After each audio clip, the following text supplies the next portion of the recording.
Have you ever heard of a kingdom that just vanished, seemingly overnight? Not in some ancient myth, but right in our modern world, in the 21st century. Today, we're talking about Nepal, a country nestled high in the Himalayas, once known as the last Hindu kingdom on earth.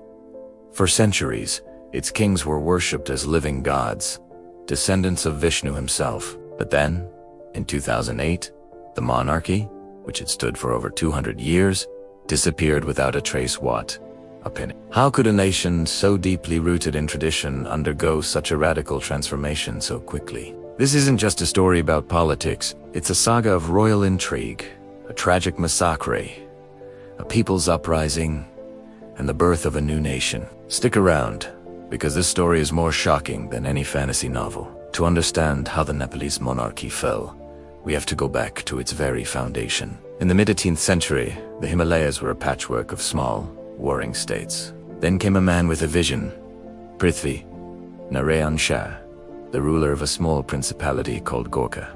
He was ambitious, strategic, and ruthless. Through a series of brutal conquests and clever alliances, he forged a unified kingdom, the one we now know as Nepal. He laid the groundwork for the Shah dynasty, declaring his new kingdom Asal Hindustan, or the real land of Hindus, a sanctuary in a region increasingly dominated by foreign powers. This Shah dynasty would rule Nepal for the next 240 years. But as we all know, power is a tricky thing.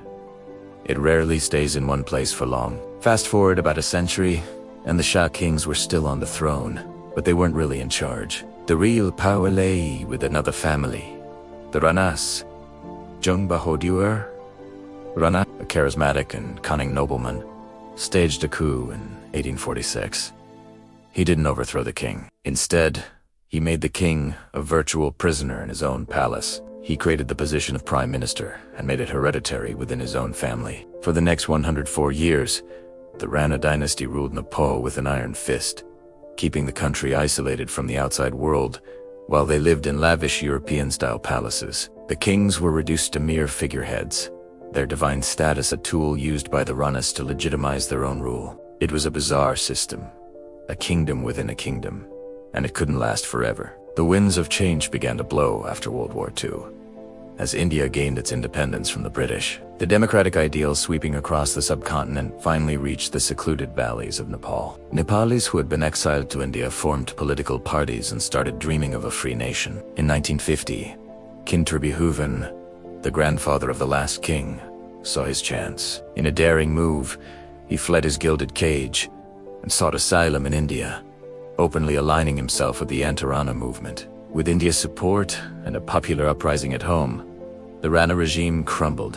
In 1951, King Tribhuvan returned to Nepal, not as a puppet, but as a hero who had helped usher in an era of democracy. It seemed like a new dawn for Nepal, with the monarchy and the people working hand in hand. But this period of democratic experiment was short-lived. King Tribhuvan's son, Mahendra, who came to power in 1955, had a very different idea of kingship.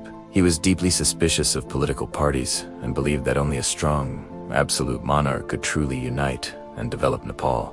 In 1960, he staged his own royal coup. He dismissed the elected government, threw the prime minister in jail, and banned all political parties. He introduced a new system called the Panchayat system, a party-less guided democracy where all power was ultimately concentrated in his hands at the palace. For the next 30 years, Nepal was once again under the absolute rule of its king. The democratic dream was put on hold, but the desire for freedom was simmering just beneath the surface. That simmering discontent finally boiled over in 1990. Decades of suppressed political ambition, coupled with a struggling economy, led to a massive, popular movement known as the Jana Andolan. Hundreds of thousands of people from all walks of life took to the streets of Kathmandu, demanding the end of the Panchayat system and the restoration of democracy. The then King Birendra, the son of Mahendra, faced a choice: crush the protests with force or yield to the will of his people. Unlike his father, King Birendra chose the latter. He lifted the ban on political parties and agreed to become a constitutional monarch, stepping back from day-to-day governance. It was a huge victory for the people. King Birendra, with his gentle demeanor and progressive outlook, became an immensely popular and respected figure. a symbol of a modern monarchy that could coexist with democracy. The future of Nepal seemed bright and stable, but then tragedy struck in the most unimaginable way.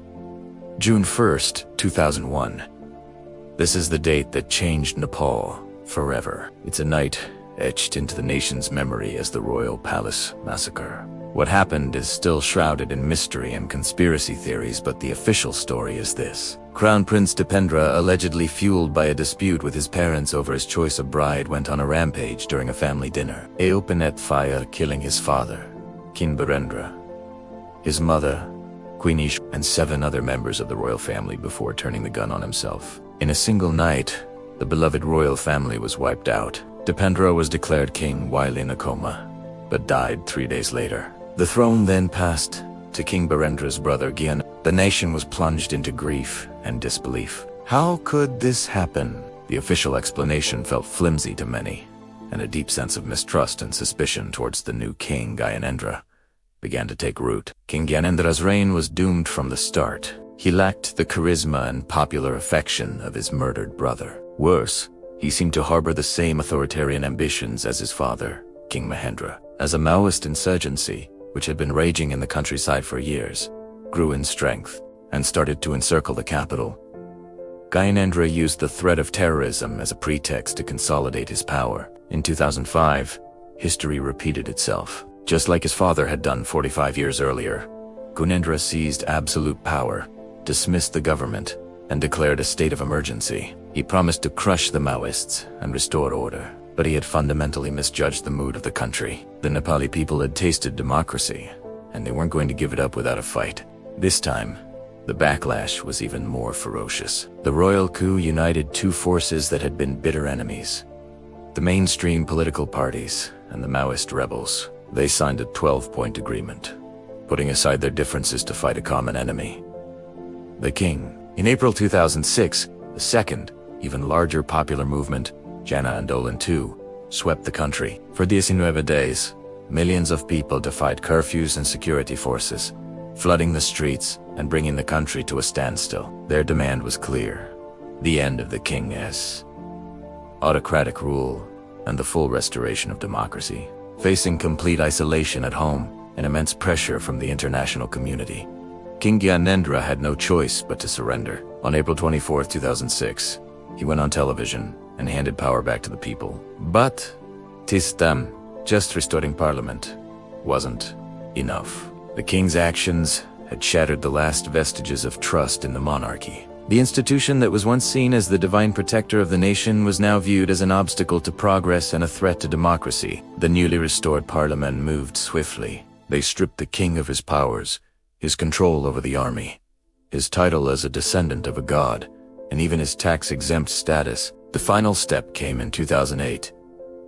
On May 28th, the newly elected Constituent Assembly, in its very first meeting, voted overwhelmingly to abolish the 240-year-old monarchy and declare Nepal a federal democratic republic. Who's like that the last Hindu kingdom on earth was gone? King Gyanendra, the last man to sit on the dragon throne, quietly packed his bags and vacated the Naryanhiti palace, walking away to live as a private citizen. The kingdom had vanished, not with a bang, but with a vote. It was a quiet, almost surreal end to a dynasty that had shaped a nation's history for centuries. So that's the incredible story of how Nepal's monarchy disappeared. It wasn't a single event, but a long, complex process.